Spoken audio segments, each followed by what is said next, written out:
Greetings, adventurers, and well met. What is going on with our screen? Why is our game not showing up? Huh.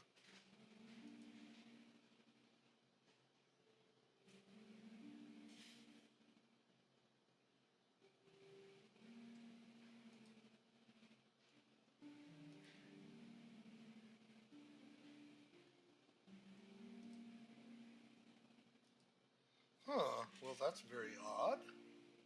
Let's go ahead and do this then.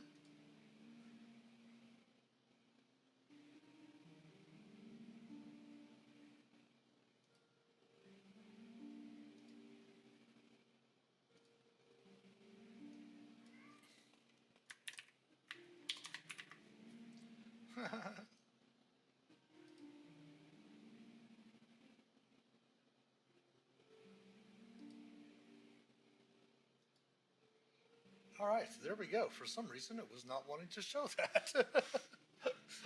Let's see, we'll show that next thing. There we go. All right. For some reason, it did not recognize it from the last time we loaded in. Well, greetings, adventurers. Well met, Master of Dungeons here on the Master of Dungeons Twitch channel, twitch.tv/the Master of Dungeons. It is Tuesday, time for some Dungeons and Deliberations. Tonight, we are going to do what we were going to work on last week, but we had to finish up some other stuff last week during our stream. But we're going to be looking into this Jumpgate beta, which came out the weekend. I think it was the Wednesday or Thursday before Easter weekend, which is 2 weekends ago. So we're going to go ahead and check this out. Check out what it is.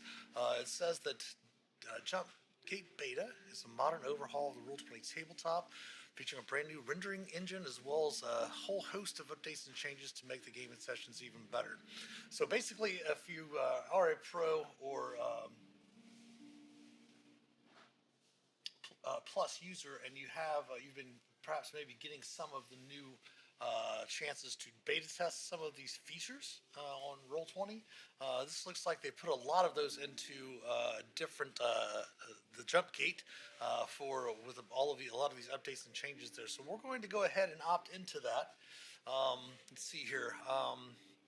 They'll have some known issues. We start using Jumpgate Beta. Pro subscription you should be able to start on March 27th. And they'll open it up to more of the Roll20 community on a rolling basis. If you're pros, you'll have a new option when creating a new game or copying an existing game, which is what we're doing. We're actually going to create a base room for our homebrew campaign world, for our campaign world that we created some 35 years ago. And we're going to start populating that with maps. We're going to start populating that with lore, all that stuff like that. So we have all of that in a homebrew room.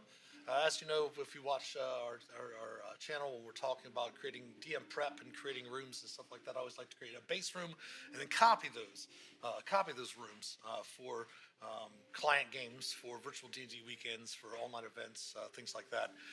So I like to copy those rooms. That way I still have the base room is there all ready to go for if I need to copy them again, which does come in handy a lot, especially when you're running storylines, things like that for different clients and different online conventions, things like that. So that's what we're doing. We're going to use our old base room. We're going to clean it up once we get it over and copied and change some things around, delete some things, import some new stuff like that. So let's see, what you expect from beta. You expect to be able to play your ongoing games in Jumpgate with all of your existing content. Be a few bugs to be sure, and a few features will be missing, such as our revamped FX tool. That'll be added when the beta is ongoing.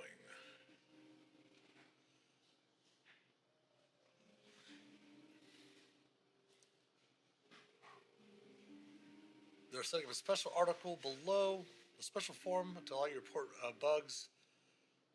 And also responding to forums, ongoing discussions. Okay, cool. So that is what Jumpgate is in Jumpgate Beta. So we're going to go ahead and use the Jumpgate Beta. Let's go ahead and we're not going to keep the chat log. We're going to keep everything else. We're actually going to dump the jukebox because we're going to redo the jukebox a little bit. We're going to actually take some of our music that we have Like the music you're hearing right now, the background harps from Monument Studios when we purchased their catalog of music. And we're going to start putting that into a lot of our game rooms instead of using the stuff that's in Roll20 because we don't want to get in trouble if we're streaming and somebody's music plays like from tabletop audio or any of the other things in there, and we don't want to get a copyright flag in case that would get us a flag on Twitch streaming. If somebody happens to know if that is usable, let me know. I really have a lot of other things besides stopping for just a second to check that, but we're going to add in some of our own Monument Studios music as well that we got there. So I think we're ready to create the game. We'll go ahead and use the Jumpgate beta. Let's go and see what it looks like.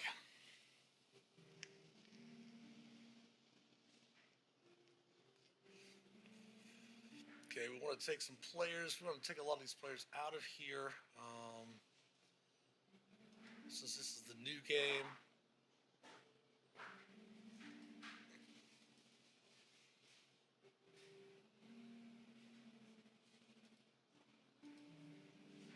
Should have probably just not even imported the players over either.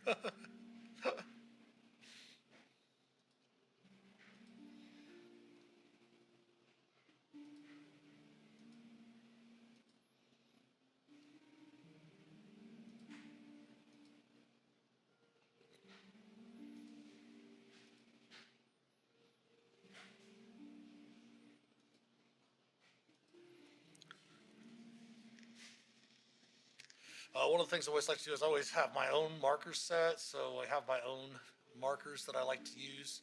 You can go to icons, the game, I think it's game-icons.net, and the same icons pretty much that Roll20 uses. They're just thousands of more of them, and you can use them and create your own token markers and such, which is what I've done for my own token markers there. We don't really need to mess with settings very much. We'll mess with the settings later, but let's go ahead and launch the game and see what it looks like on the inside.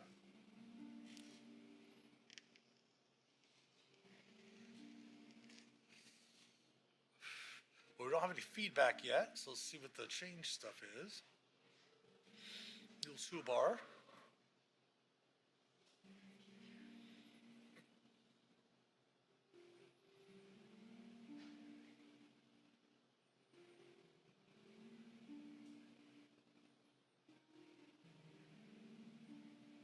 All right, let's go ahead and close that.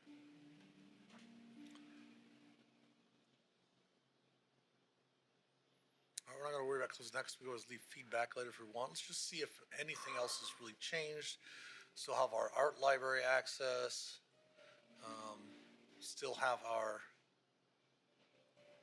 things here.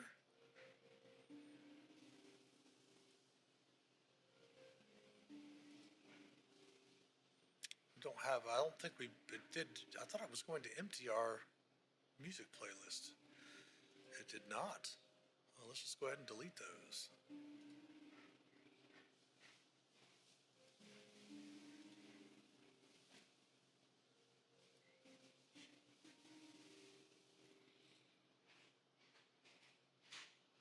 It does have our macros in here, which we have a couple different macros that we need to start adding to some of the other games. Like we have a dice roller here, macro that we can make available to all the players as well. Instead of having to come over and pull up your dice roller and do all this, and then go into advanced roller if you want to add anything.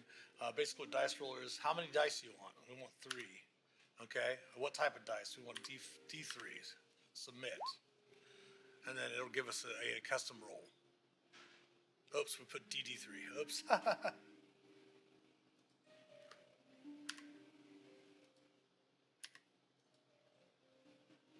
There we go. So it rolled 3 D3s. For some reason, I have that whispering. Actually, I think I have that whispering because I didn't want it to put it into the players' macros. That's why I have it whispering. Okay. Then I like to go through and turn off the voice and video. I'm just going to hit none. It's going to refresh the page for us to reload the page.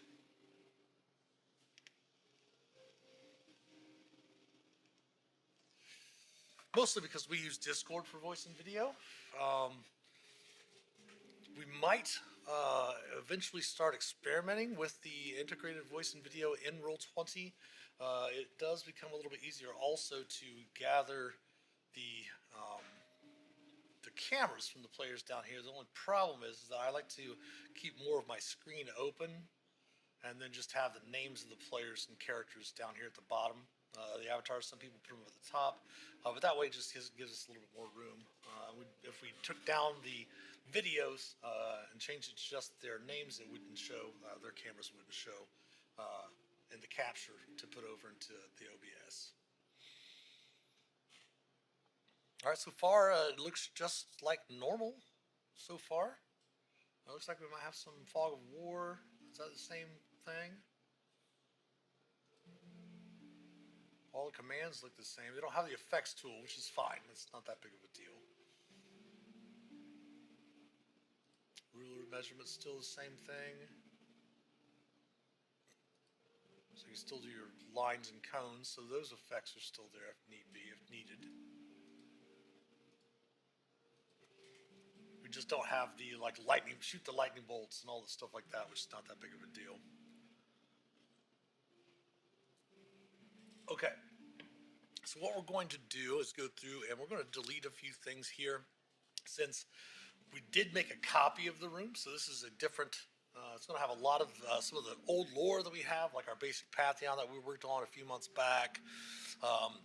It's going to have some of the new spells that we put in there. We made those 5 cantrips on one of the streams back in there, back a few months back, just basically kind of walking through how we're able to go through and use the existing cantrips that are there already, that are already fairly balanced, and just changing some things around a little bit, like making a lightning blade. This is called an arc blade.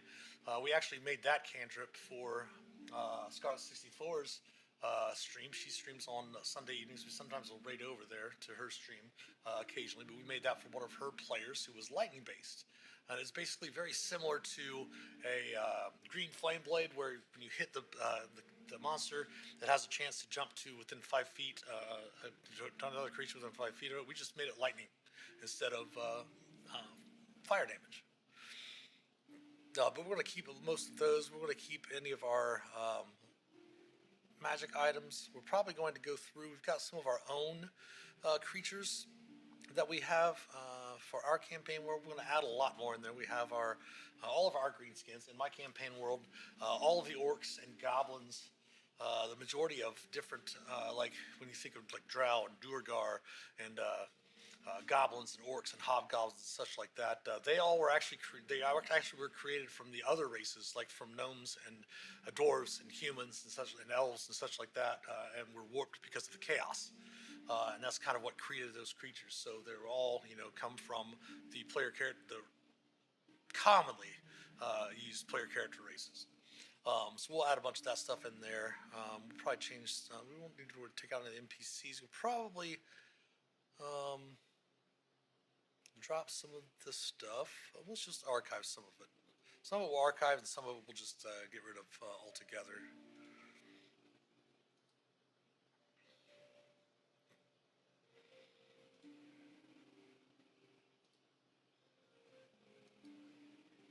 That's been saved in another.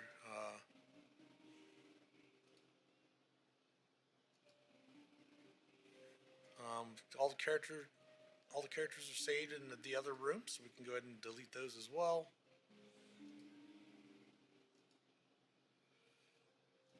Spells and templates. We're gonna have to go through, and we'll definitely have to add some spells and templates to that there. This is the old monster manual. What we had done before we had become a plus and then a pro subscriber. Again, we became a pro subscriber at the beginning of the pandemic, since we started running most of the games online.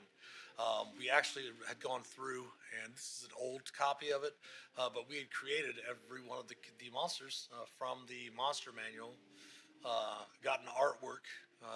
We obviously went through and replaced the artwork with some other stuff, but we had gone through and created all of the monsters, created basically our own monster manual.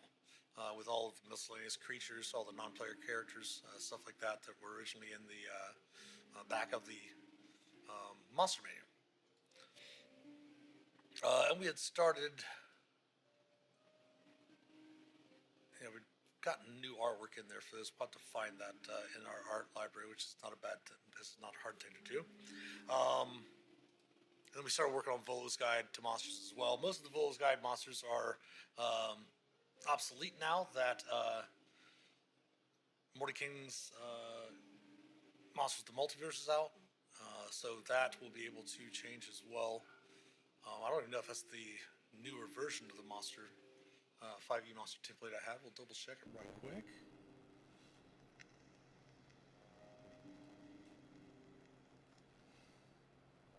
Yep, that's the new one. Okay, cool, perfect.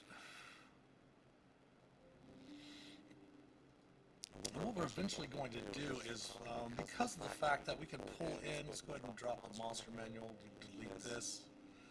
Again, we did copy it from an older room. We're not going to, deleting this stuff is not, hold on a second, cancel. Deleting this stuff is not going to delete everything from the original room. It's just going to delete everything from this room. I don't think we need the temp monster folder. That's old stuff.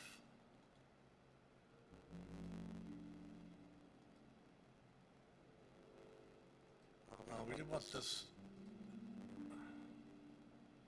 So the torches.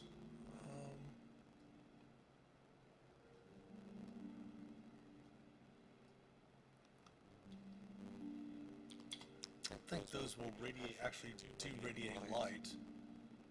So let's check that here.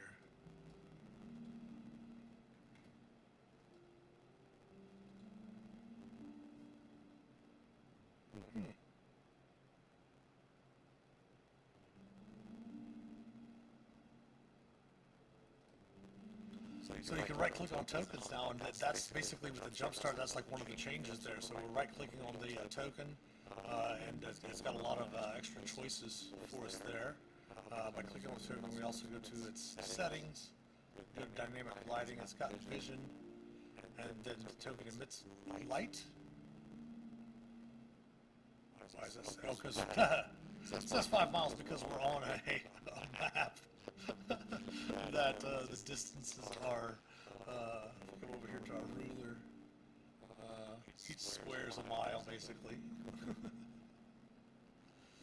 This is the home area where most of our campaigns begin, the village of Stoneshire, and all of that. We're basically going to try to use the Hermit's Tower. If you had watched some of the episodes in the past, streams in the past, we actually went through and we're working on an adventure, which we actually did in this game room. So we should still have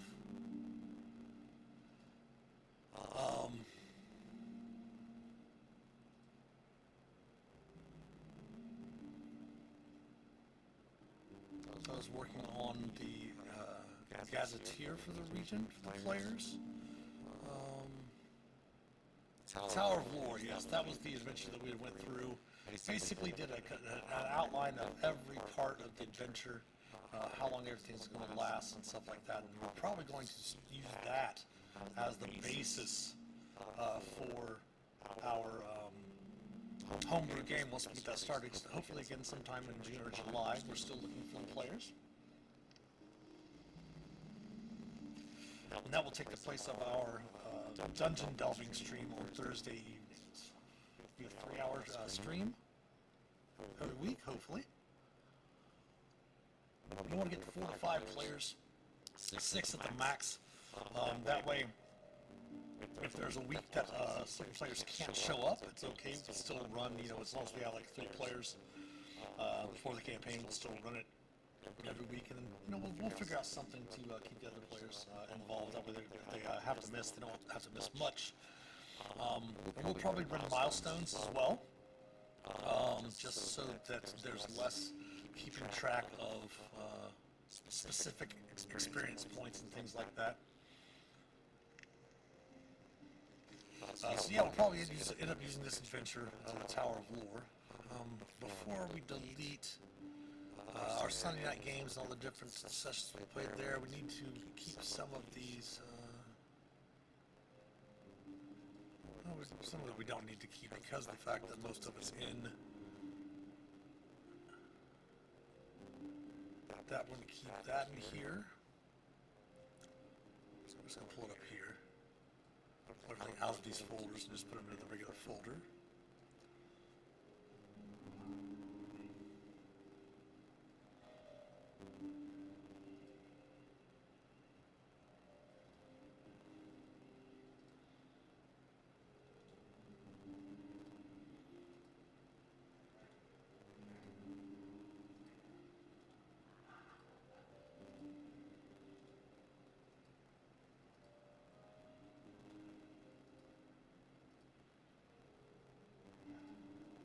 That one we can delete as well. That was just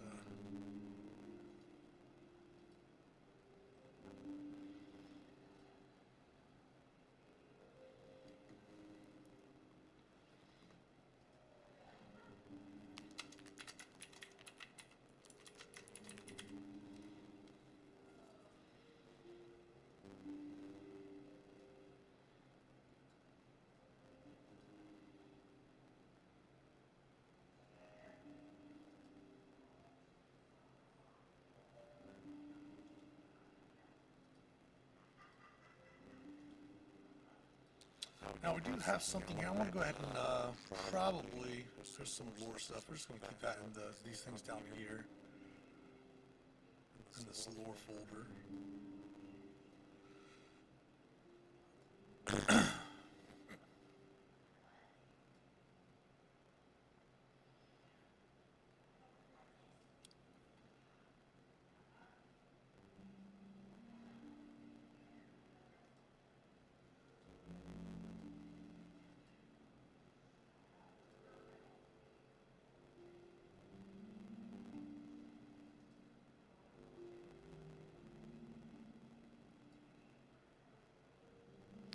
Now, I'm going to go ahead and fix this up just a little bit.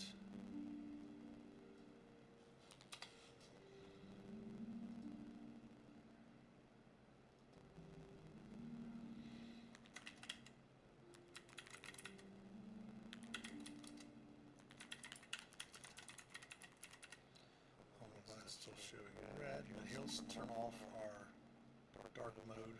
Oh, brightness coming in. We'll change this color back to why it's not default. Why it's not picking the whole thing up. There we go.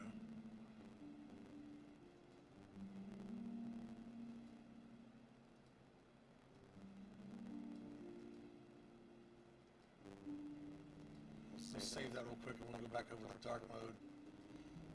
Love dark mode so much better. Alright, so the Adventurers Guild contract in the Kingdom of Ernin. In our campaign world, they're very, adventures are very important. Obviously, the kingdom itself, the Kingdom of Ernin, was kind of established because of adventurers. Well, it basically was established because of adventurers. So adventurers are, you know, beloved folk heroes in the kingdom. However, I'll put the company. There we go. In order for legal action not to be taken against adventurers, everyone that wants to be an adventurer in the Kingdom of Vernon must register as an adventurer.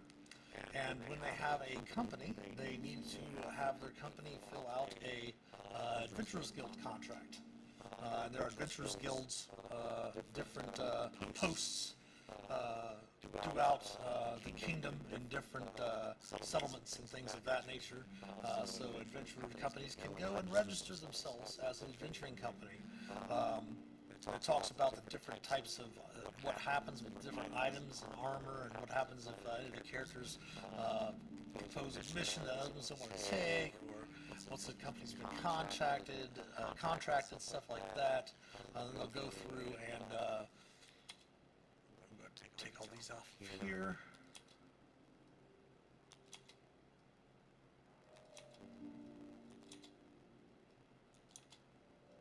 So we have the basic one still.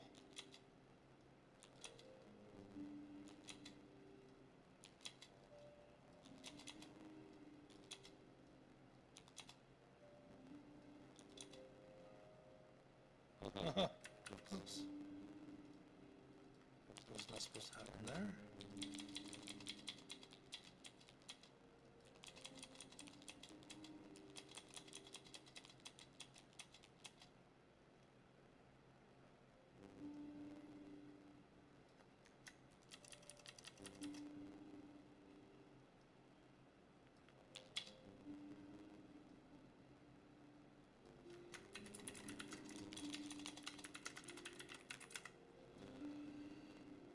Alright, so now I have the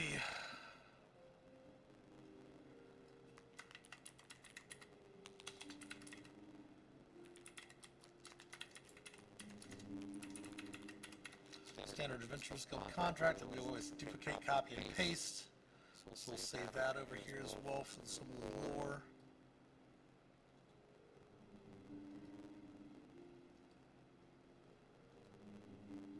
Oh, that's the one for the group from the different campaign. We can delete that one now.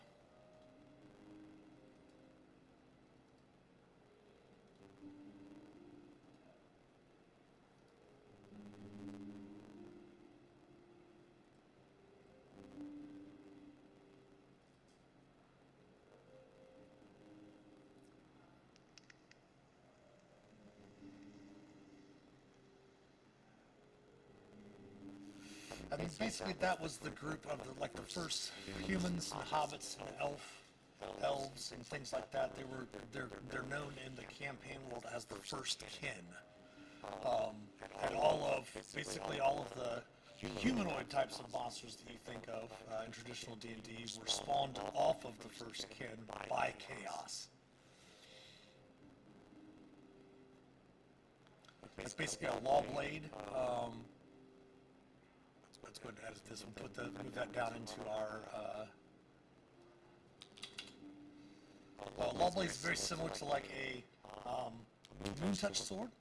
However, it is an uncommon item. It doesn't give any bonuses to hit or damage as normal, but it does do an additional extra D4 of radiant damage, and it is considered a magical weapon for purposes of damage resistance and immunities. So we'll move that down to magic items.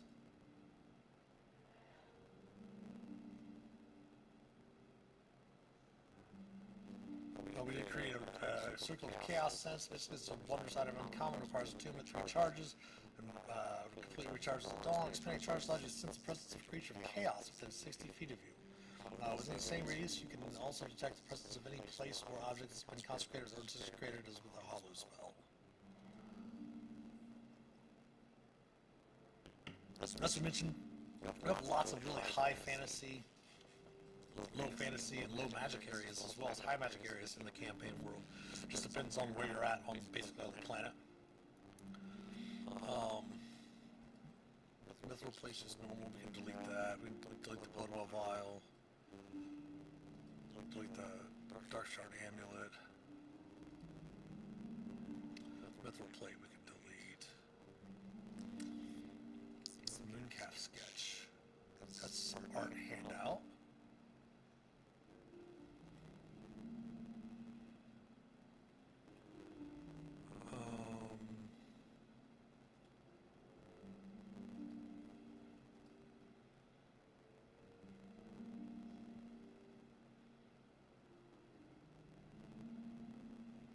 There's a lot of things we can delete down here.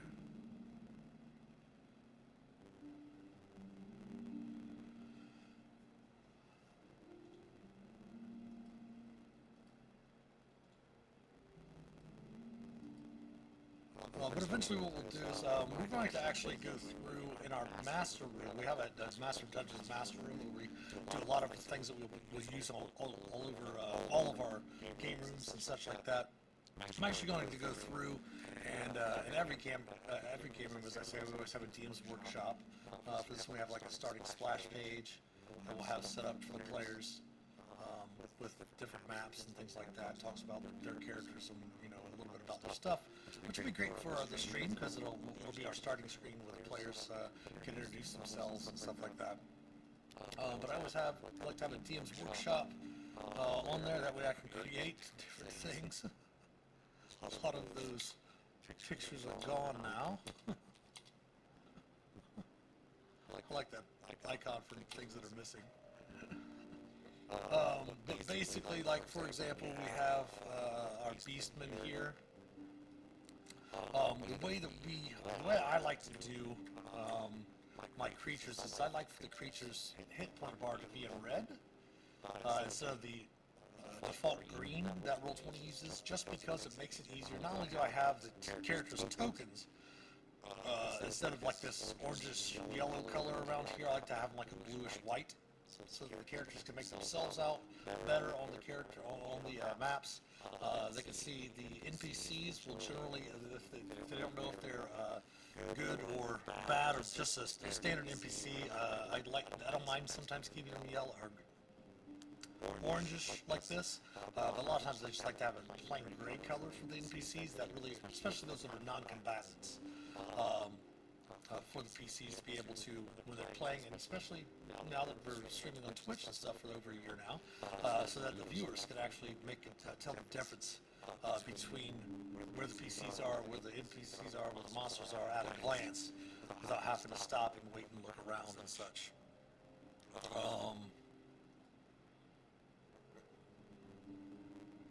So some of the stuff we're going to go ahead and bring out.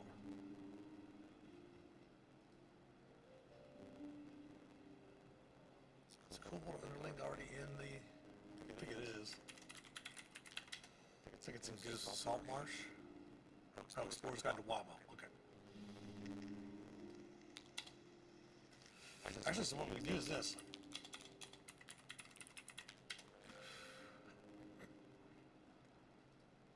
I'm going to open this character sheet.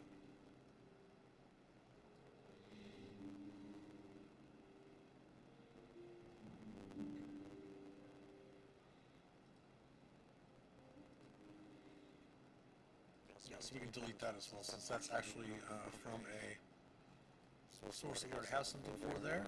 We did need to find the cell sword artwork and change those around, so let's pull these out real quick, open them up.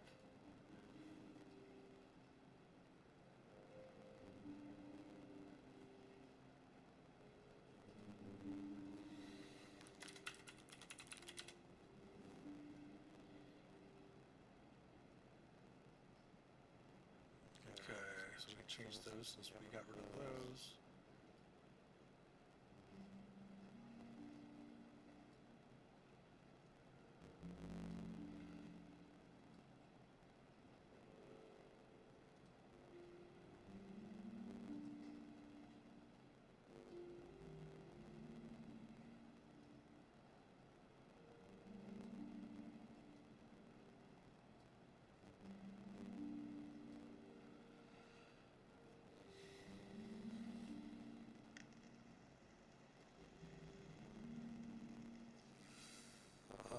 Let's see if the token's still set up. Yeah.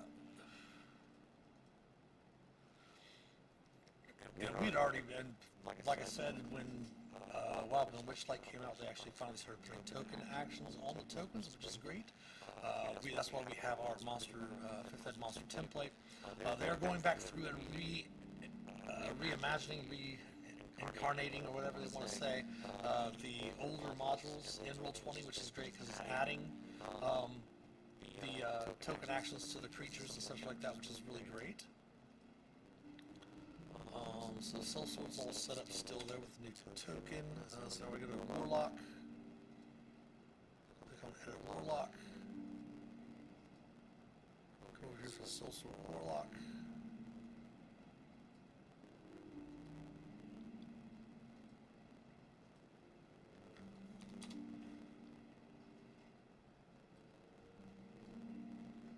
That is still working properly.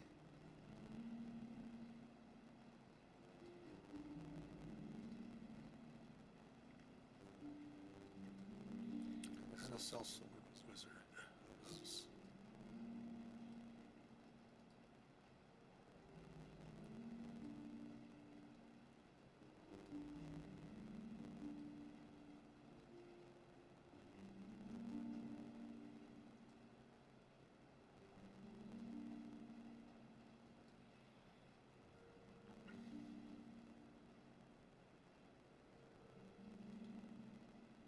Nothing that folder now, we can delete that. What we're going to do is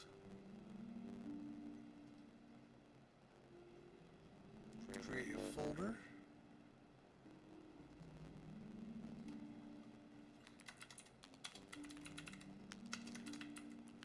Now see, that's something that's already different from the Jumpgate, the old one. The old one will still have the white box that will pop up here, the little white bubble.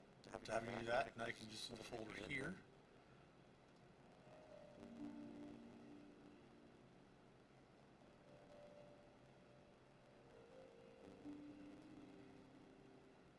Then we're going to go and rename this creatures.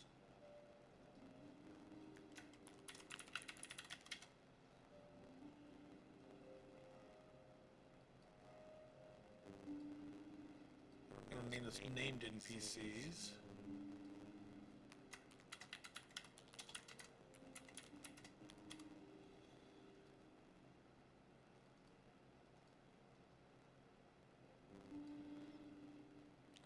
Take this template, put up there as well, so that way we still have our 5e template. If there's anything else, we don't need a monster template.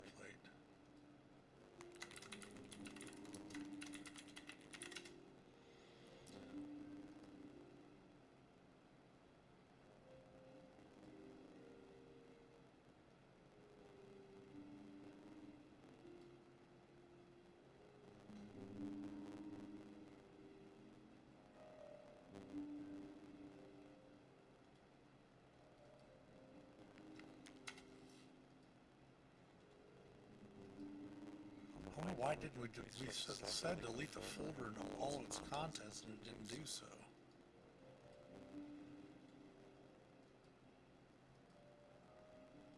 That's alright.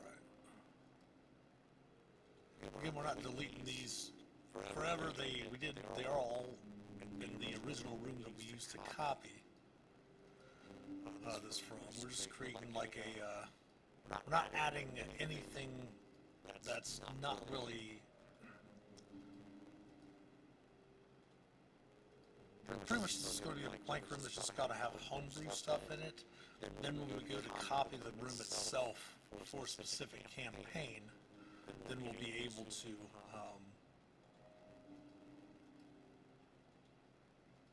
add anything from our compendium into here as well for that specific game. So we don't need like all these magic items and things like that in here. If they're not magic items that we've invented, we'll just worry about adding those later on. What would be nice is if, like for example, anything that you purchase hardcover-wise, like coming up like the Evil Ruin, it'd be really nice to be able to search your compendium, find a magic item that's in that book, and then drag that handout, have a handout already created, that you can drag it into one of your own game rooms. So you don't have to, like, I can look up a magic item. I'll have to double check that, but I can look up a magic item and then drag it and put a handout into my game. As long as it's from your compendium.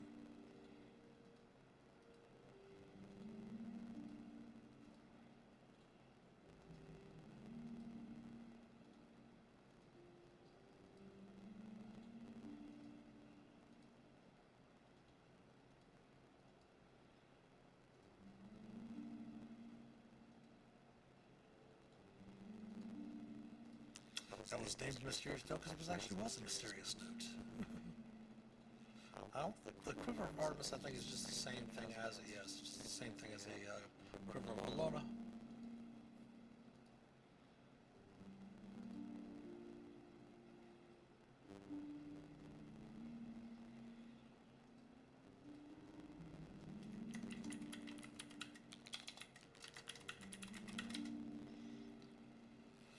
So I thought, okay.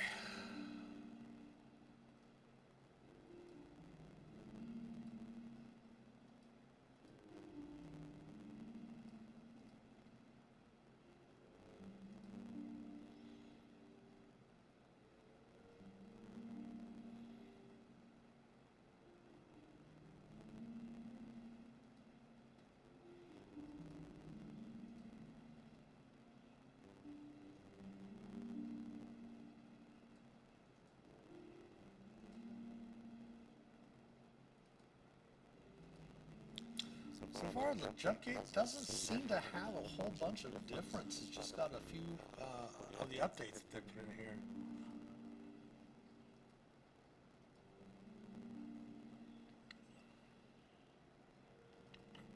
I really don't need those lights in here.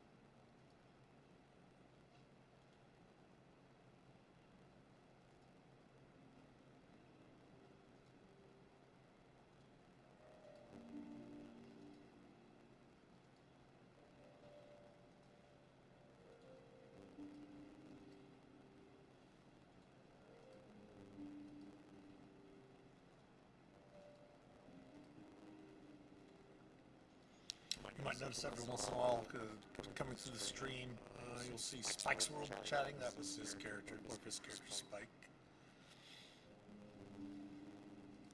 Zane was one of his characters as well.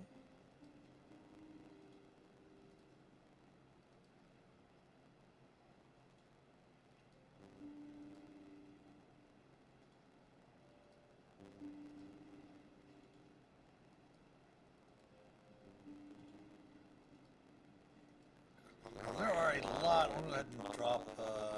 We don't need these. We can always add them in later. We have them in our stuff. They put the maps in here already? Yes, they did. Okay, that's what those are. We added a bunch of random, some of the awesome, really cool generic map packs and things like that. We do have dungeon tiles maps as well. We'll probably go through and add those also.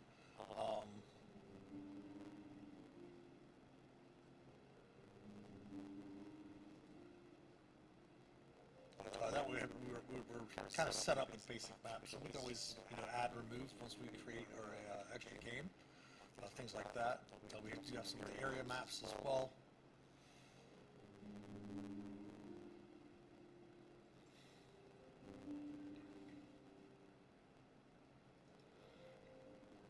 But we can go ahead and delete these folders.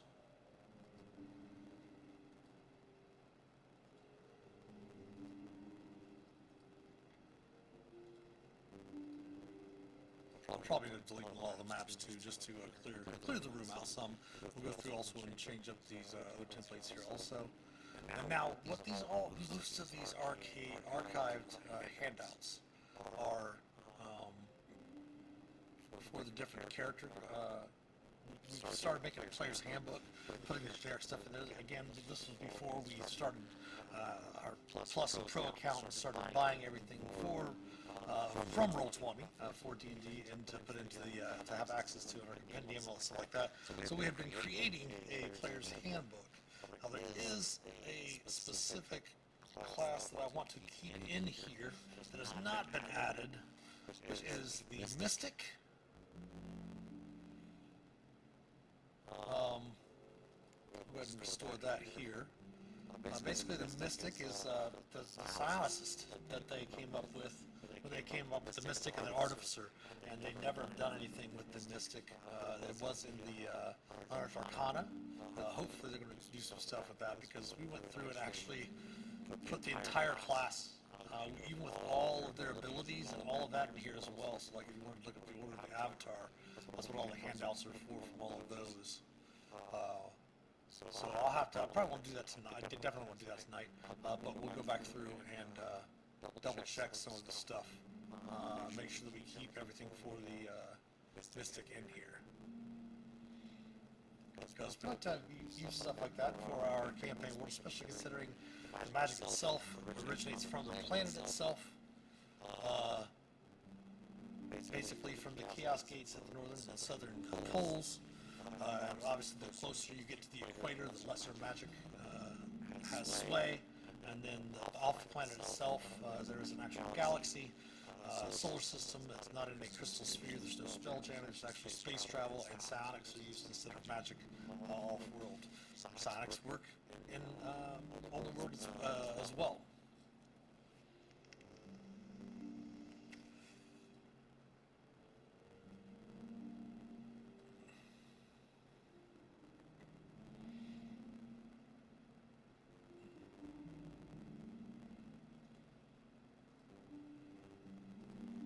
Don't need a War Mage.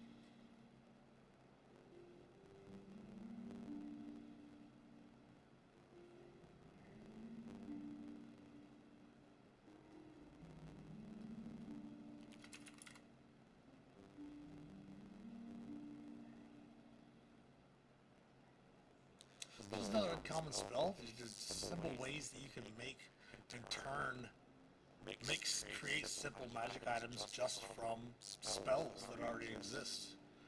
A lot of times when it's a free, if it's like given a free spell slot, most likely you want that to require attunement for the character, because if it's basically giving them a free spell that they can cast at will, you definitely want to have something that they would have to most likely attune to it. Same thing with the reason why I made the other weapons. Let's bring the lore out here too, real quick. Why I made like the law blade. There's a bunch of different blades like that.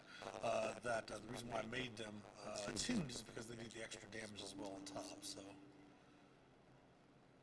that's the way. If you think a magic item might be overpowered, even if it's just a little bit, an easy way to change that is to make it attuned, because players can only characters can only attune, unless they're artificer, only attune to up to 3 items. So depending on what you want to do in your homebrew game, you can always change that if you want.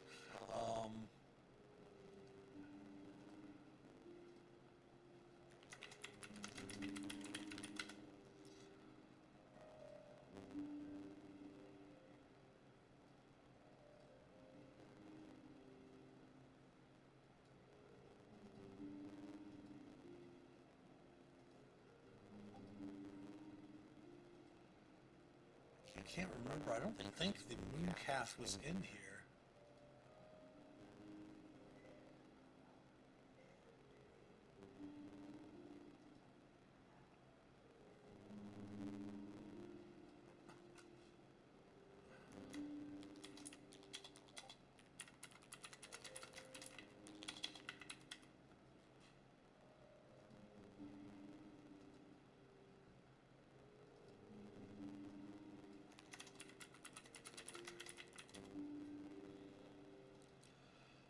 We'll probably go through and also add, oops.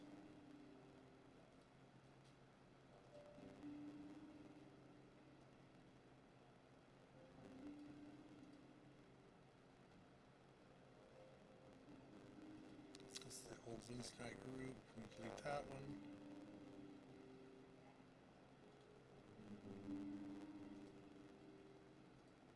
Just going to take any of these folders. Perfect.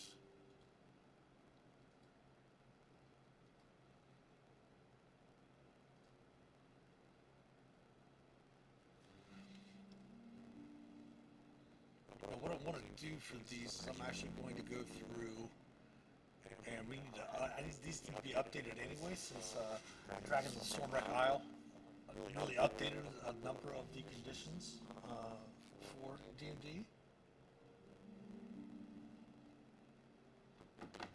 And we want to go through and actually put them all into individual handouts, because I want to have a conditions folder to make it easier on players and myself. It's really, playing so many editions of D&D, it's really hard sometimes to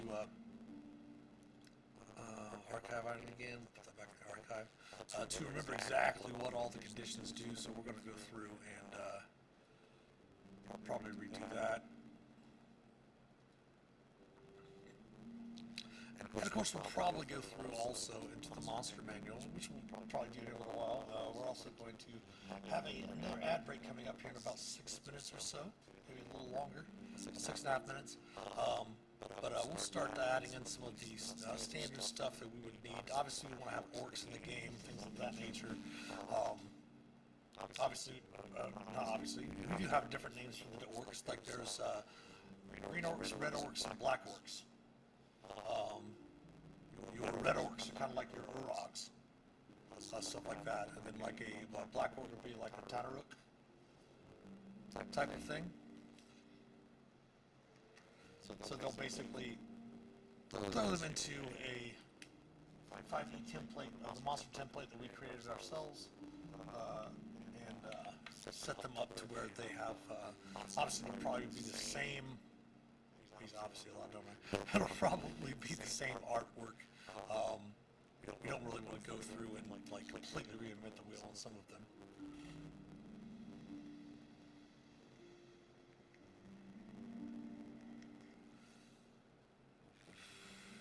So we will delete that for now. let's go ahead and just do the conditions while we're here. Create a new folder. And they don't have it listed, which I'm going to actually put it in there because they don't have it listed as a condition in where all the conditions are listed. But surprise is actually a condition as well, like a combat surprise.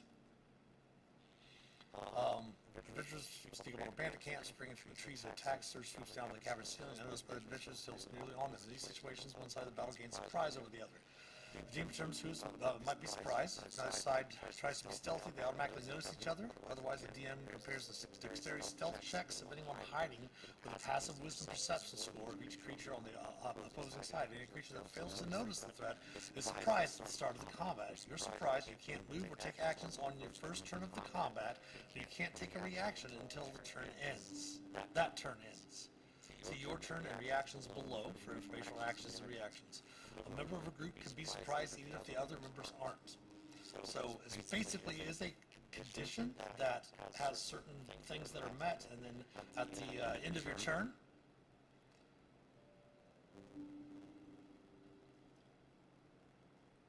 no, it might be something. This might be something a little bit different here, because it says until that turn ends. On your first turn of combat, you can't take reaction until that turn ends. So here's how I interpret it: is that on your first turn of combat, you can't take any reactions until your combat turn ends. Is how I've always ran it. So yeah, that looks the same here.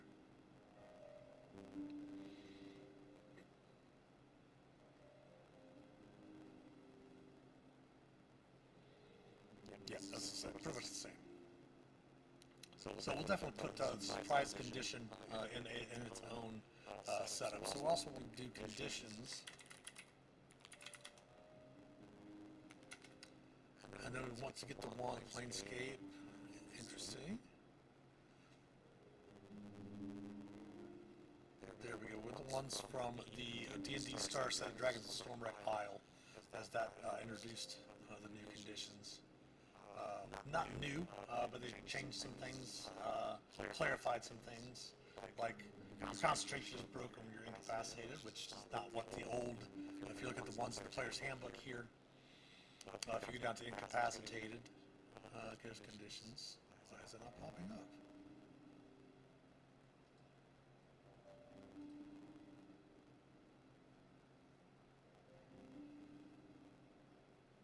Oh, there it is. Like we can see the differences here between the two. This is the ones from Dragons, Stormwreck Isle, starter set, and the ones here. So if we go down incapacitated here,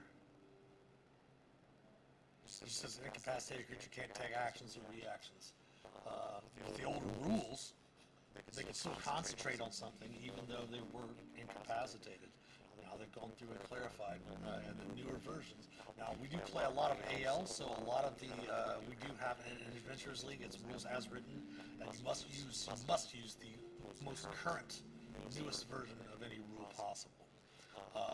Obviously, if you're playing homebrew, playing your own just regular D&D, you can use whatever rules you want as the DM.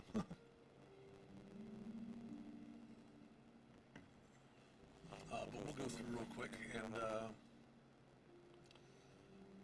make that folder, which I believe we already did. So we want to make sure to keep the surprise here, so we put that into a condition.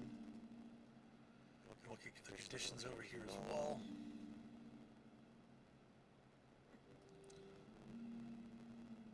We can go ahead and delete this handout because we're going to make brand new handouts for everything.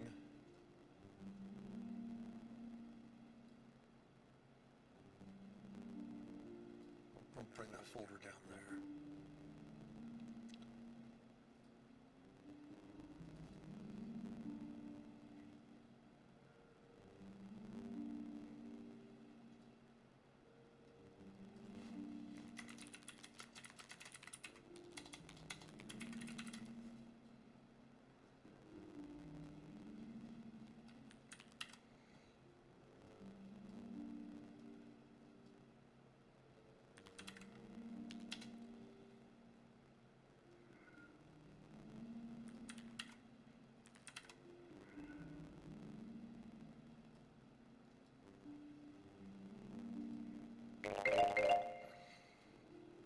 right, that is a notification that our ad break is coming in shortly, so we're going to go ahead and take a small break right here, and we'll come back and talk to you on the other side of the ad break. Stick around, please. Thank you.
Back on the side of the ad break.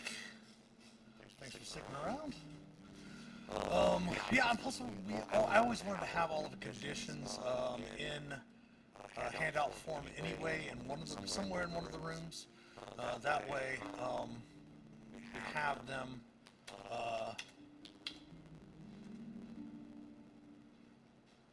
Let's do this. Normal. I have to make them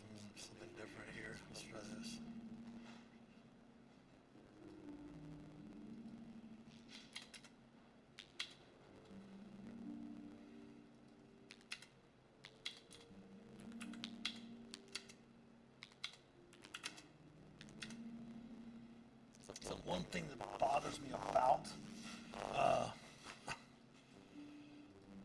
copying things from the Roll20 actual handouts in the compendium and putting them over into a handout in your own room, the formatting completely changes. Like for example, if I'm come down here, let's go through and just delete this whole thing. Go ahead and actually let's do this. We'll hit cancel. We'll delete this note here. We'll add handout. We're going to call it conditions again. Or notes on conditions as it was.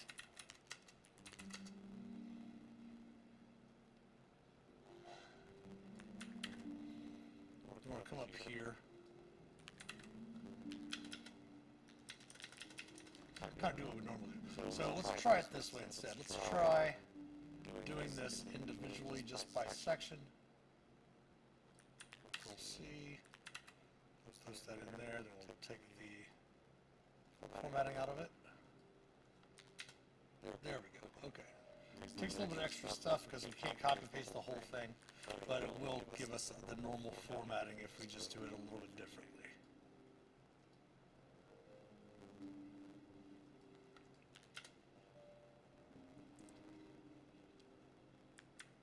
So just registering the space between the two paragraphs as part of the formatting.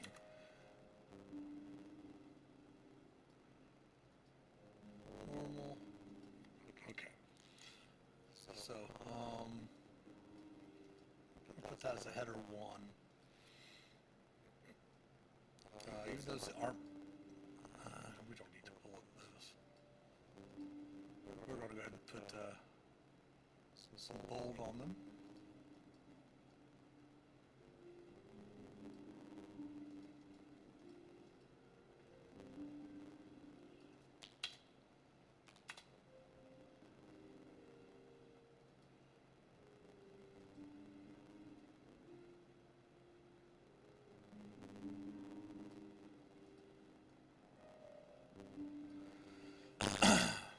Alright, so first we'll do blinded.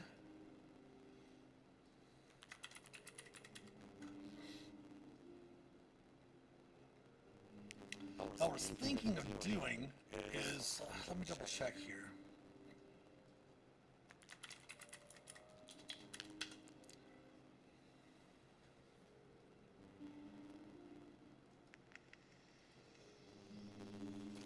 That's unfortunate because it doesn't have our token markers, like our custom token markers, actually in our art library. It has it in our account, but it doesn't have it in our art library. So I can't access that from our library. So if we go blind, there's no results in our library. So what we would have to do is go through, like it'd be awesome if it would bring up our folder here. That would have our custom tokens in there. That way I can go through, like I can still do it. Come through here. Give me a second. D&D, Pictures League, Roll20 tokens, custom token markers.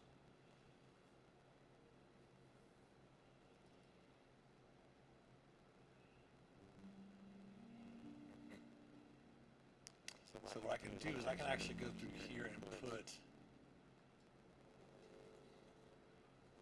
see if it translates over, we'll see.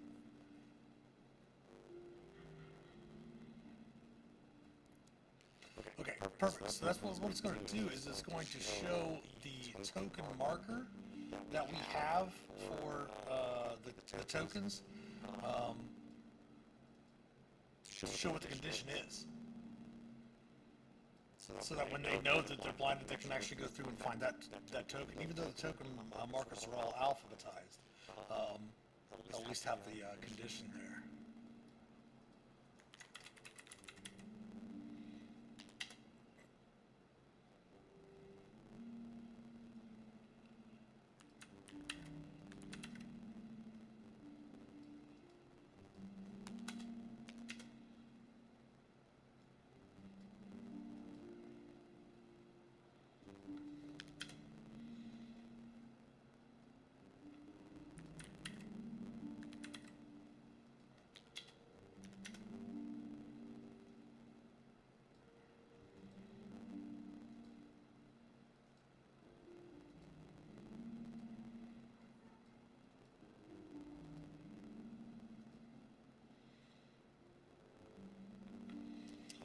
if I'm how much is that?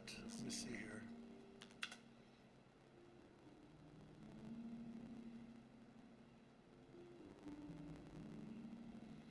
I do like that because it's going to give each one of the conditions is going to have a little icon on this. It's going to show you what it does. So I think I have stuff for every one of them: frightened, grappled, incapacitated. I think I have an incapacitated.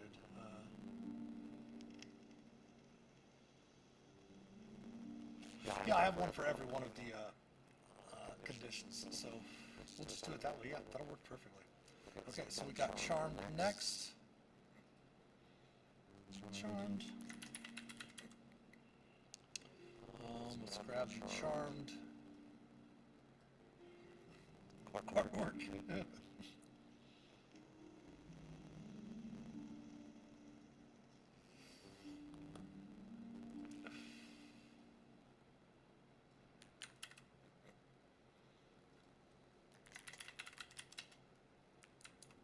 Oops.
I would have this condition only most times.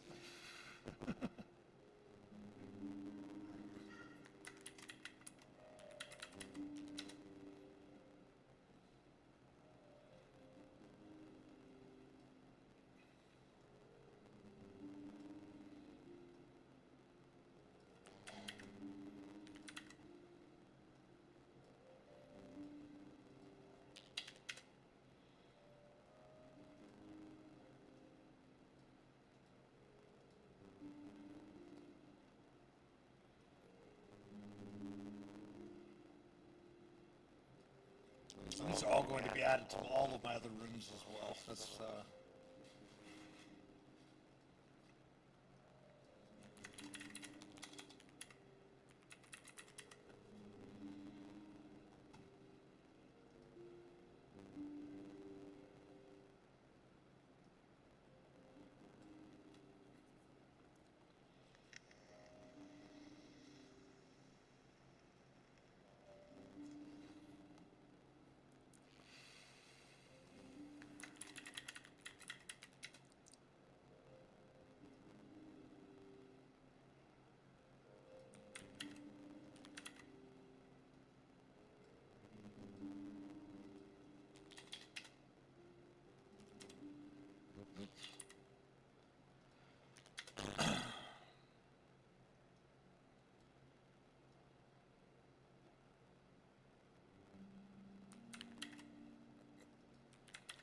that's an important thing too that a lot of players, and I'm not sure if teams will miss it too, they're playing games, is that frightened creatures has disadvantage on ability checks and attack rolls while the source of his fears within line of sight.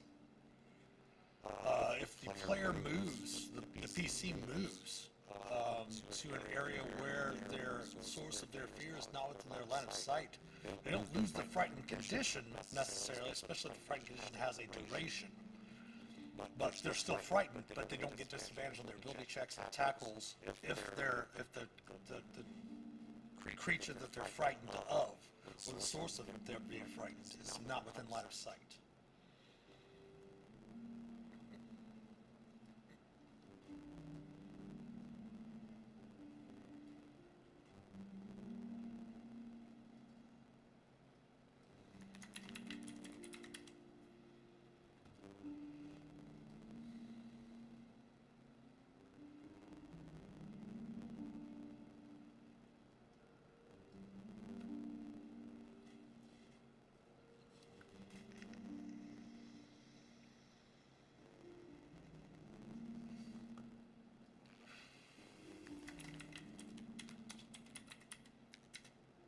as I mentioned, you can easily go to I think it's gaming icons. Let me double check it here. Game icons.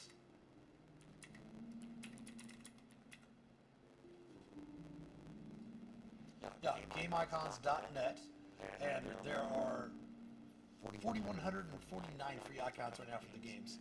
Basically, what I did was I went through and took the ones that were they have all different types that you can download. All that they are all free. You can save them as you can download them as SVGs, you can download them as PNGs, all that different type of stuff. Great area thing there. This does have some Creative Commons licensing, which is 3.0. You're free to share. I don't share any of them. You're free to adapt them, all stuff like that.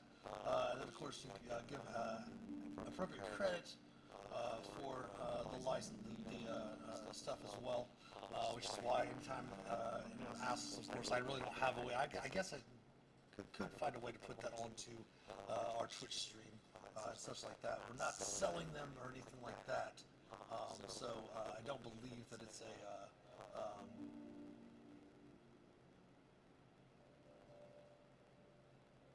unless we're like selling them or using them in some other way.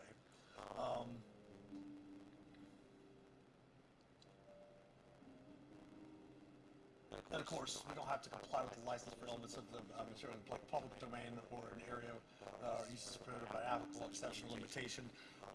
But of course, we do always mention gameicons.net to go there. You can actually, again, with Roll20 is where they got their standard token markers.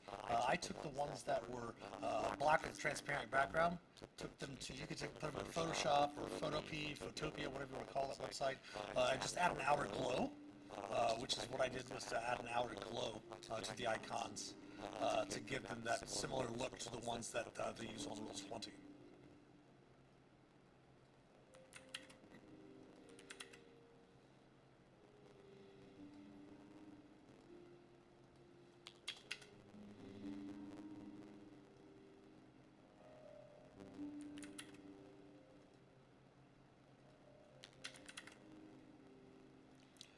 And see, we just, that's why I love doing these types of things, because I just found out something as well. For example, on Monday evenings, or I'm sorry, Sunday evenings, when we're playing our, currently we're playing the Shattered Obelisk, we have our Barbarian, Ulmer, has a tendency to, kind of get into, scraps here and there. So, for example, when they are grappled, they're incapacitated. I'm sorry, the grapple ends if the grappler is incapacitated. My apologies. Never mind. I was looking at that a little wrong, thinking of concentrating on spells and the like, stuff like that. So, that does not apply. So, forget I said it. Forced movement, yeah. They kind of removed forced movement out of the situation.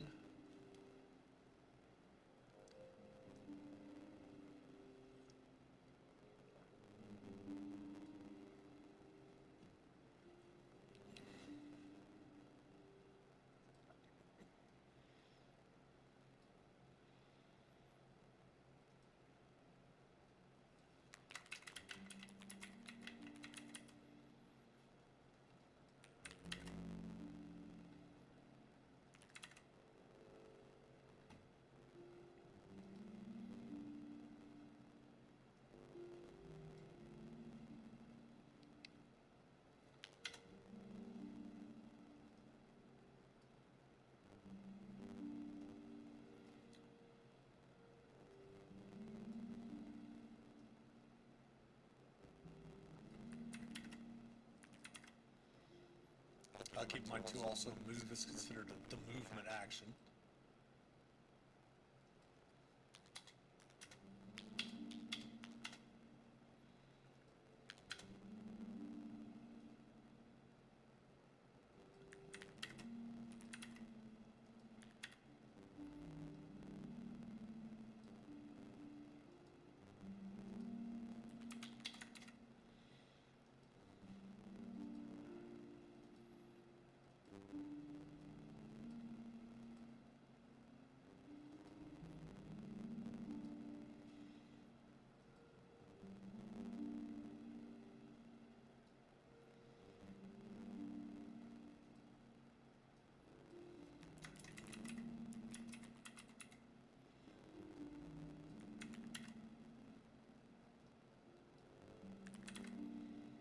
So I'm wondering, I think I worked just fine the same way.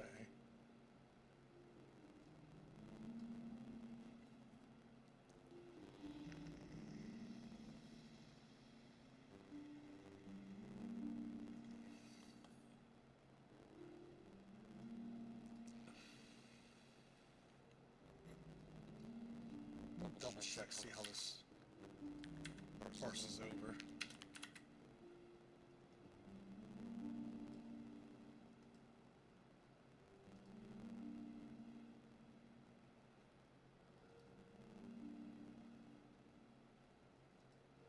Nope. Okay.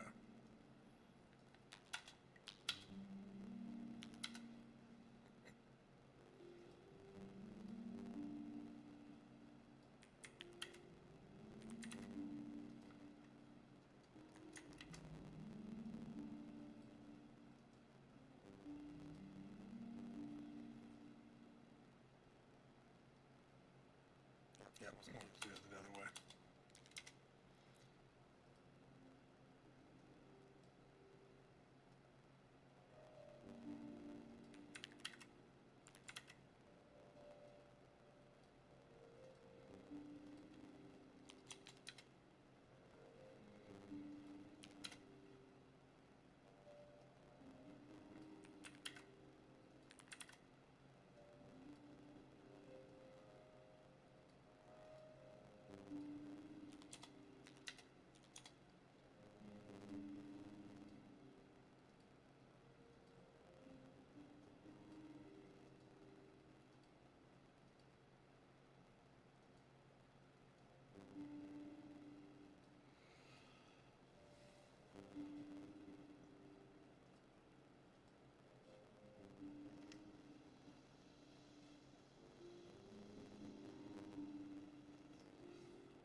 All right. Next we have paralyzed.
It definitely is my OCD that causes me to want everything to be set up. As you can tell from some of the older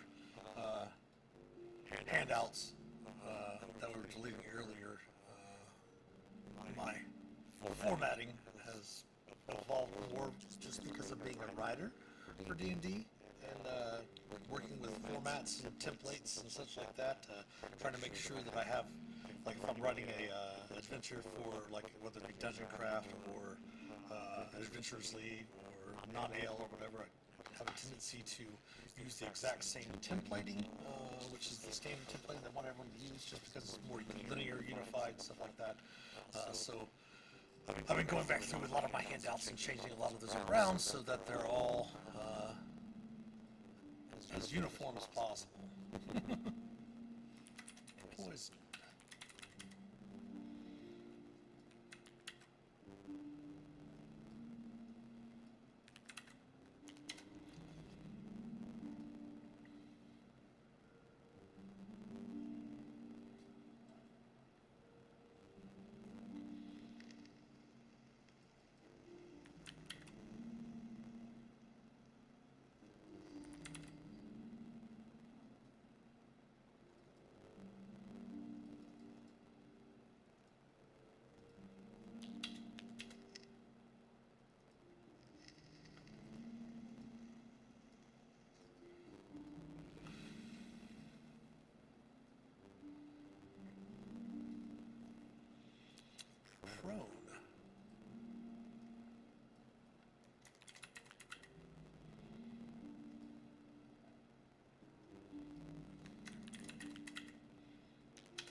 put in surprised after stunned.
Now what we're going to do is we're going to go back through actually and make this a little bit easier for the players as well. Like, for example, we're going to do it here in the stunned handout.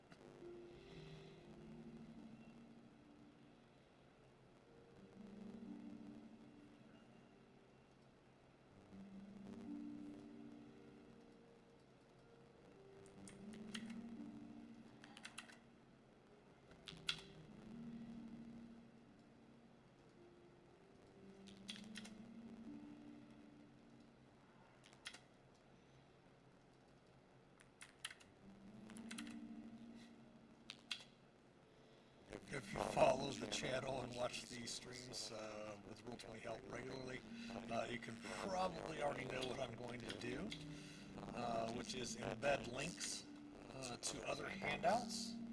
That way the players don't actually have to leave this handout to open up another handout that's being referenced.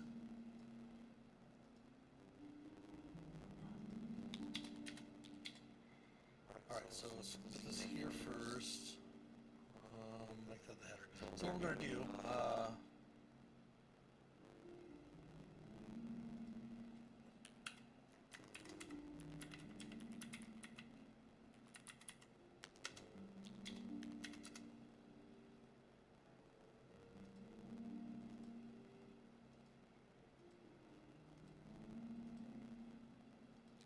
so that way when they open up the stun, they'll already have creatures incapacitated. See the incapacitated condition, they can just automatically click on it and it'll pop up what the incapacitated does.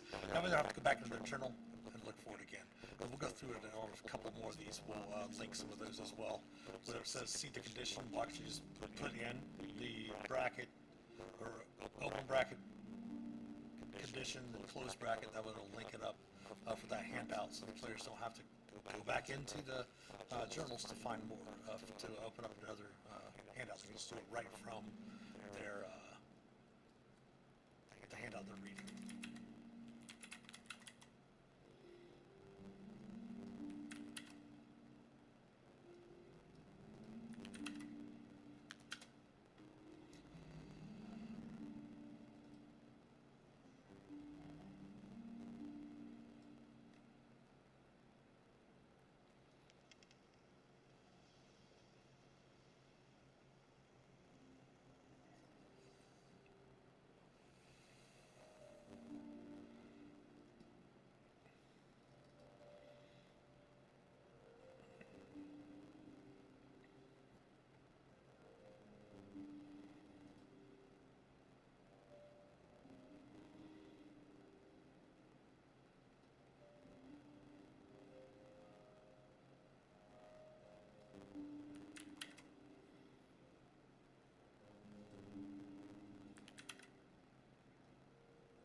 conscious.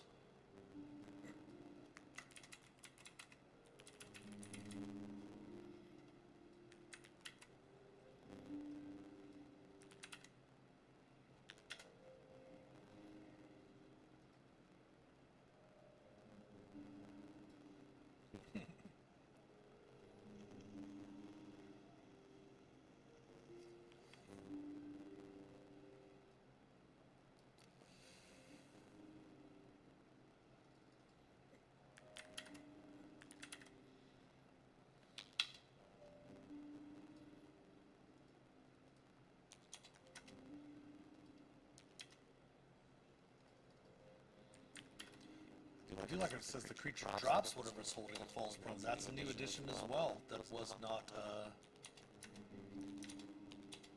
part of the old condition because it drops whatever it's holding.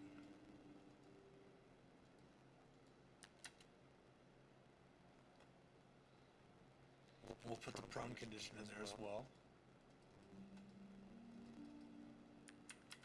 Oops.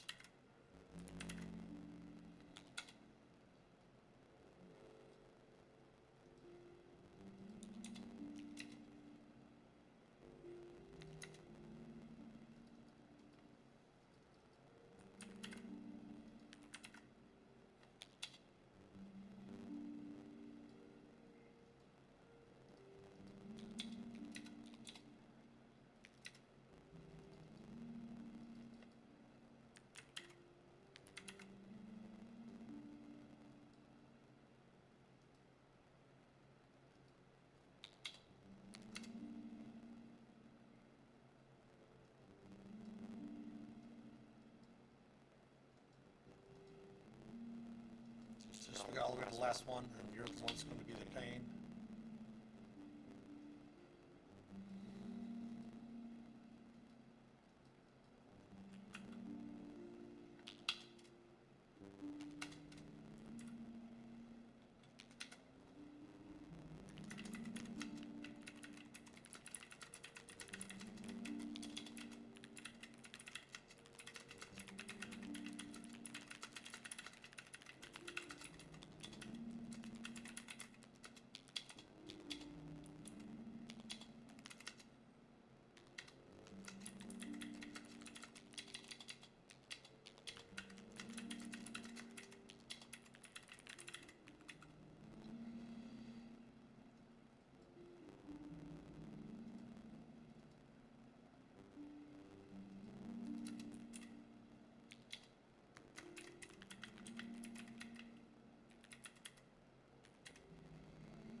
That's all the conditions we got in there. That's awesome.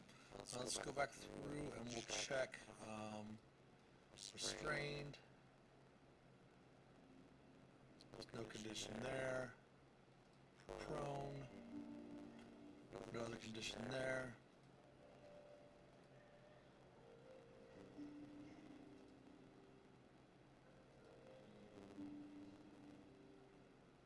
Oops.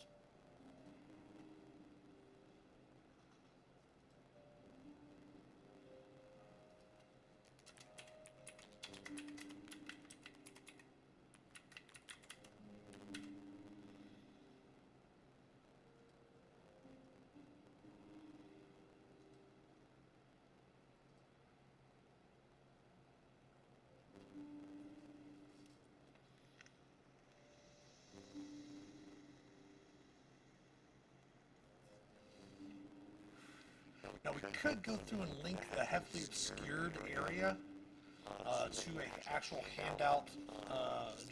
It just takes us adding in links to the actual compendium, which we're not really going to do. We can actually put in, like, at the end of some of the hardcover adventures, they actually have supplemental rules and handouts and stuff like that. We can put in supplemental rules in the game room itself as well. Now, a lot of these things that we're adding into this room, we're probably going to add into a lot of our other D&D based rooms as well, like the condition handouts, some extra supplemental rules handouts for like underwater combat, things like that, actions and turns, stuff like that.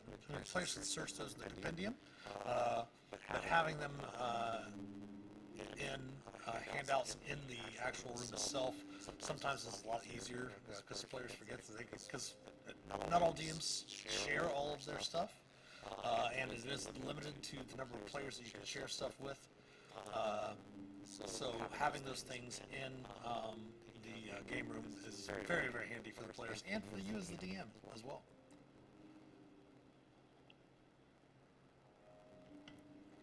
So I think that's visible.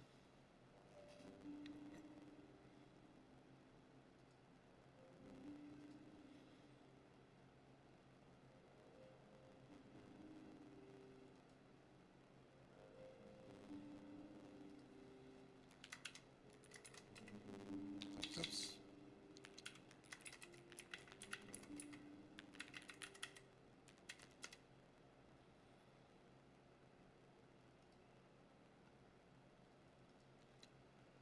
Frightened.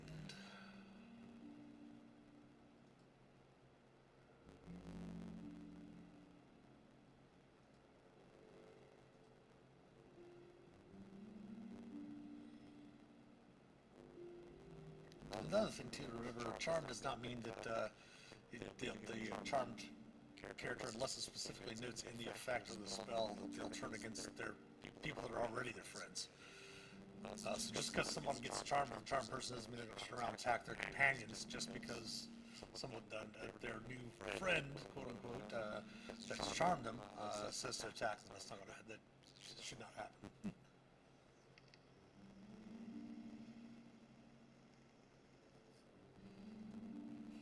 Alright, so that's the conditions. We have the notes on the conditions as well.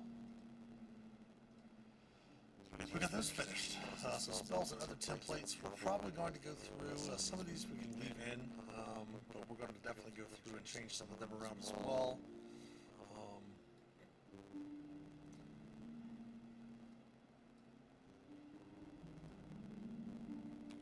We're actually probably going to get new icons for those since we used some older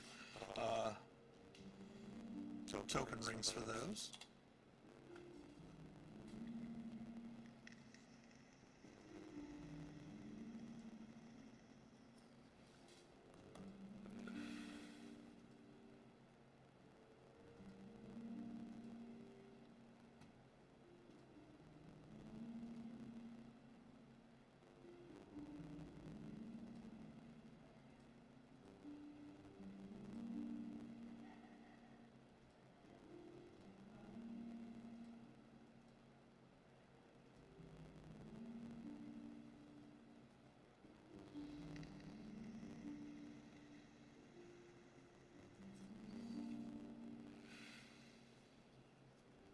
Some of them will take and use a template for, an existing creature that's already there. So we put in Bailey's name here. It should pop up on her abilities that we use. Yeah, it does put up the Master Thief or whatever, so it does put that there. But it's just basically letting us know what we used for her, what template we used for her, for that NPC.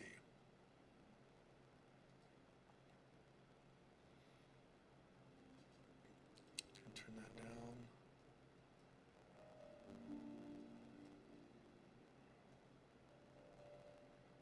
Don't know if we use, what do we use for her?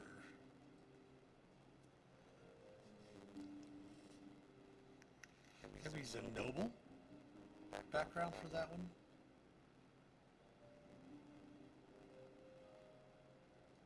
Because I have very many hit points.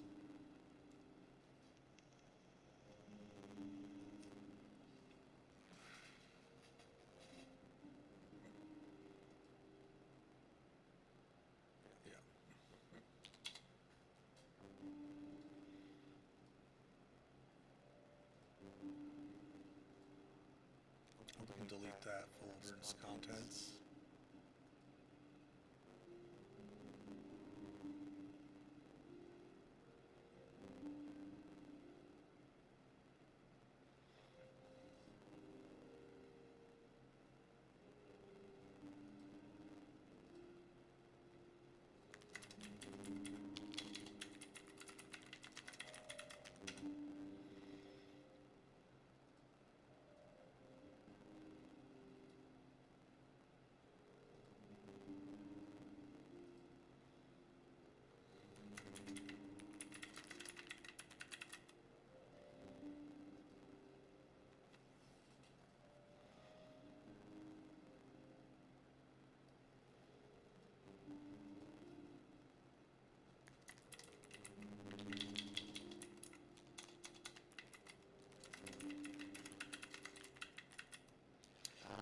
I don't think I'm gonna actually. I don't think I'm gonna need a blank character sheet folder.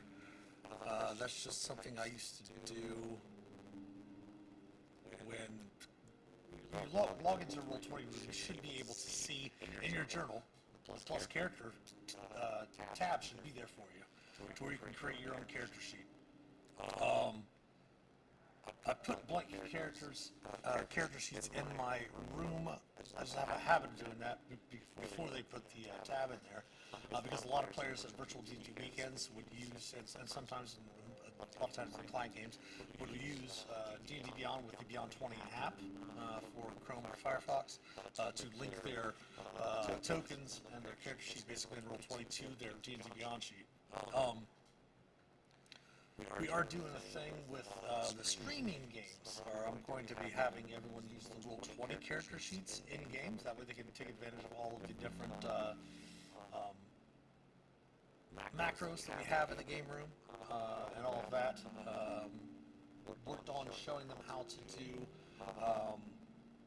using Roll20 to help them out. Actually, we did a stream about that a couple of weeks back about how to build a character from scratch, how to add things to your character sheet, all of that. So we're not going to worry about putting in the blank thing, but we are going to blank character sheets. But we are going to put in this folder.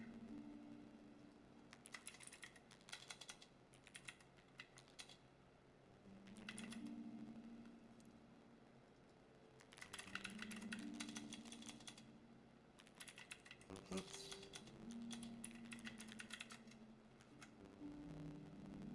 And in there might help.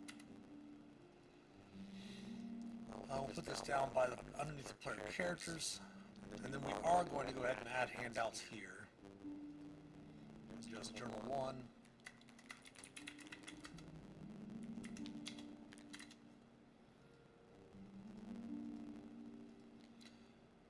And then what we'll do is that when the characters come through and claim the journals, we'll put that, make it editable and only be able to be seen by that particular character. But that way we at least have the journals ready. That way the characters the players can keep their own notes. Actually, in the Roll20 game itself, again, there are lots of different VTTs that have a number of great things that Roll20 might not have. They're adding so much into Roll20, which is awesome. But the one thing I do love about Roll20, compared to a number of the top competitor VTTs, is that you don't have to have your own server. The DM doesn't have to start the game. The DM doesn't have to be there to open the game for the players. The players can just come back to the Roll20 room, or whatever they have access to, they can edit and still access. So that's fairly helpful, I think.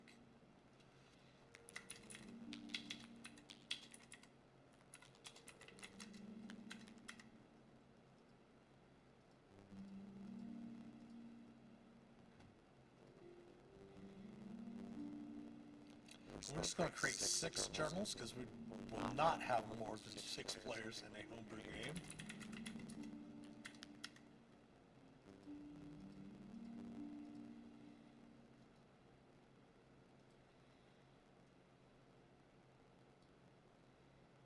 Oops.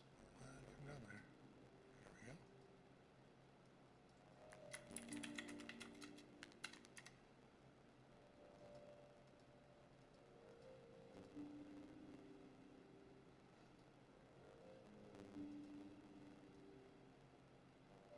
And something too that I've saw a few of my friends that have been using Roll20 extensively recently, but they're still learning, is keep in mind that if you're the room creator, hey Nerdy Sakura, how's it going?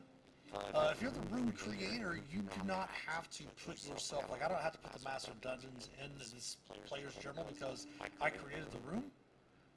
So I always have access to it as the DM. I believe even with GM permissions in a room, you don't have to put yourself into the journal as well. If you just click all players, that automatic, because you have access as the room's creator, and if you're the GM, to all of the handouts and everything that's in the room already as it is. So if you just put all players in there, that will give access to everyone that's in the game. Decided on a new feat for your character. That's awesome. What feat did you choose?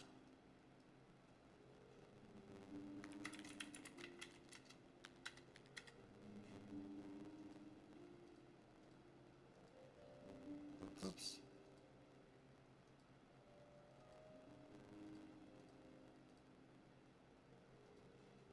Mounted Combatant. Ooh, yes. Mounted Combatant is really awesome. Definitely be on the lookout for a Saddle of the Cavalier. Mounted Combatant is really cool. Let's see here, let's pull that up, because that does give you, it depends on what types of, like if you're really a direwolf, most likely it's going to be a controlled mount.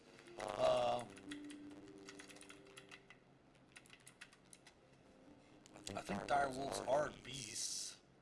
We'll pull that up there.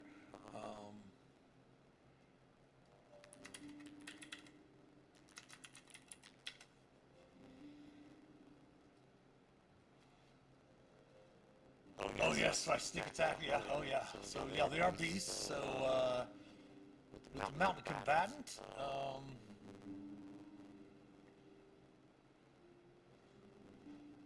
that is the feat itself. You have advantage on melee attack rolls against any unmounted creature that is smaller than your mount. You force an attack target your mount to target you instead.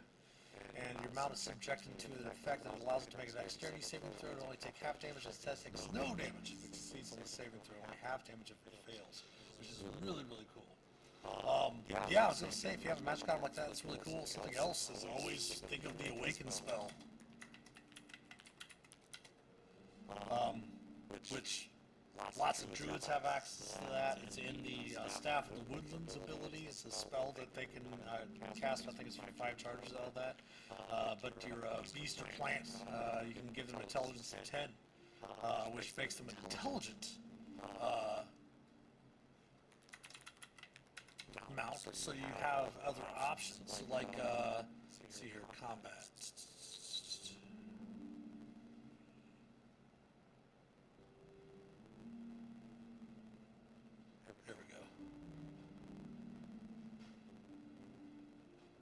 Should be combat options. I don't know if we'd have it changed there. In the this is the Dragons of Stormwreck Isle, which has the most updated rules. Yeah, it's a 5th level, but like I said, you can always, while you're playing, you can always like think of that as one of those goals for your character eventually. Not necessarily you casting it, but even somebody else being able to cast it on your behalf, saving up money or something like that.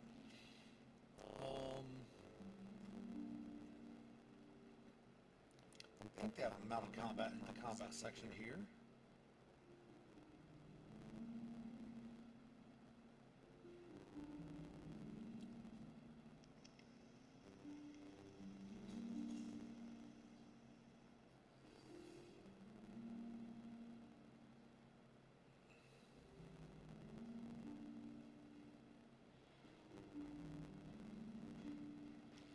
That'd probably just be under controlling a mount, I think is what it would be.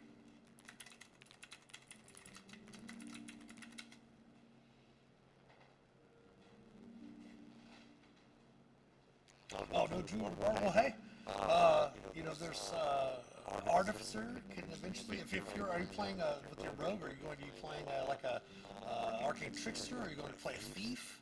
Now, what subclass are you looking at to play as a rogue? Because thieves get to a certain point where I believe they can use magic items that they can disregard the class of, so you can easily pick up a Staff of the Woodlands later. Arcane Trickster, gotcha. There we go, controlling them out, yeah.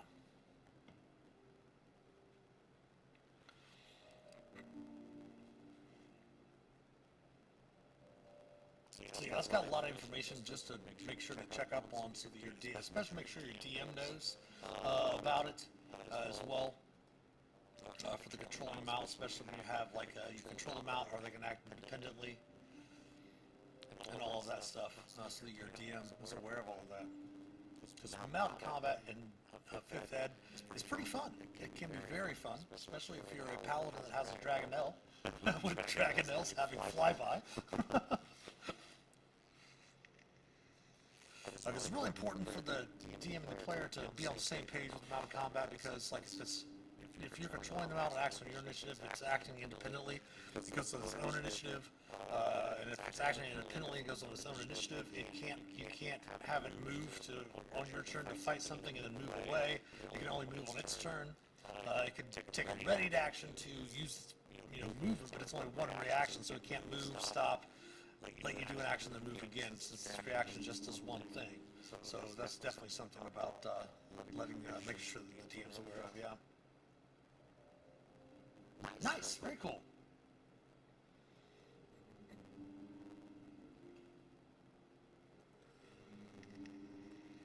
We've just been messing around with the new beta version of the Jumpgate, which has some new things that's in beta right now for pro users for Roll20.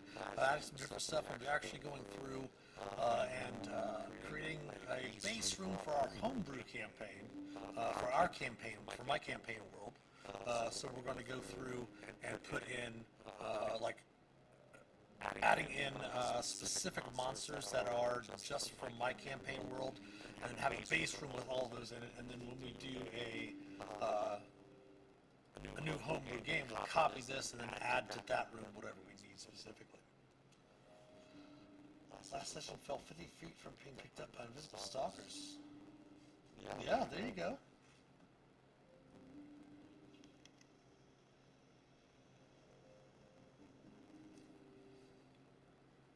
That's very, very cool. I'll take these off of here.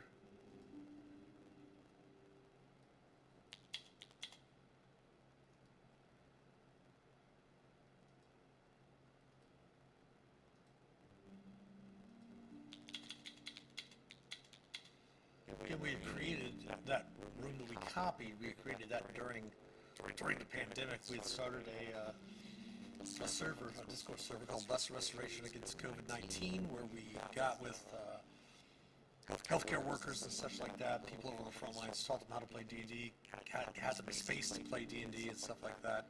So we had started most of our stuff here based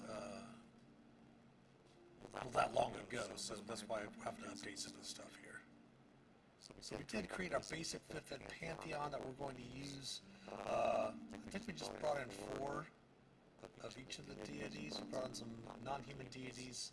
We brought in some of the deities of chaos and evil, some of the deities of neutrality, and some of the deities of law and good. We're going to go ahead and go over to our...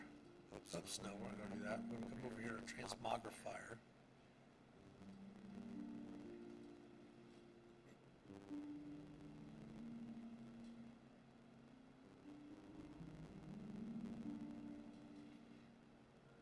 Nice, very cool. There's a lot of awesome roleplay stuff there. Why is it not letting me choose my other games? Oh, I know why, because we're using Jumpgate. That's one thing that we're not going to be able to do. So what we're going to have to do is we're going to actually make a copy of the original room in Jumpgate as well, to make sure to be able to pull stuff over from that if we need to. But we do have, that little sound means it's time for an ad break, so we're going to take a small break. We'll talk to everybody on the other side. We'll talk to you soon. Please stick around.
back on this side of the ad break. So we've got a few other things we're going to be working on. One, we're going to have to go through and create a Jumpgate copy of the old room and just leave it as it was, not take anything in or out of it. That way we can access, because one of the things that we just found was that if we use the Jumpgate to jump over to that, this portal, to use it as a, to use and test the beta, we'll have to only be able to transmogrify stuff with our transmogrifier from other jump gated rooms that are jump gate enabled as well. So we'll jump over and do that between now and next week. Next week we'll probably go ahead and continue working with this project. We'll maybe work on some maps. We'll go through and create some monsters. We'll talk about other things you can do in Roll20. We'll add some of our homebrew monsters to our journal. We'll work on some lore. We already started with the Stoneshire region here, with putting the gazetteer together. So we'll go through and do we have a handout for that already? We do not. Well, we do have a handout for it. We just don't have it anything filled in on it yet. Okay. But we'll go through and we'll talk about Prime Dragon Bright, Jubal, all of the different members of the Pinnacle of Light. We'll add some of the area, some stuff in there. We do have some Stoneshire stuff. We gotta update this area as well. And then we have, of course, the climates and geography. We have a lot of the different regional areas in here, as well as the towns and villages and landmarks and the specific locations. We're probably going to, like I said, put the Hermit's Tower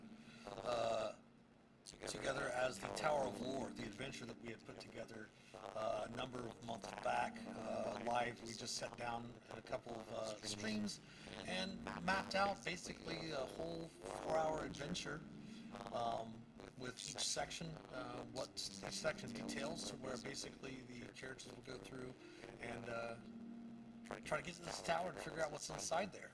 So what we're thinking about, can't guarantee that's what we're going to do, but we're thinking about putting these adventures together, running the adventure, and then the night that we run that specific adventure, we're going to put it up on the Drive-Thru RPG. We can't put up our homebrew game world stuff on DM's Guild because that is all D&D focused, being able to use the Wizards of the Coast things. So if we're doing anything in homebrew world, we do have to put that up on RPG.net.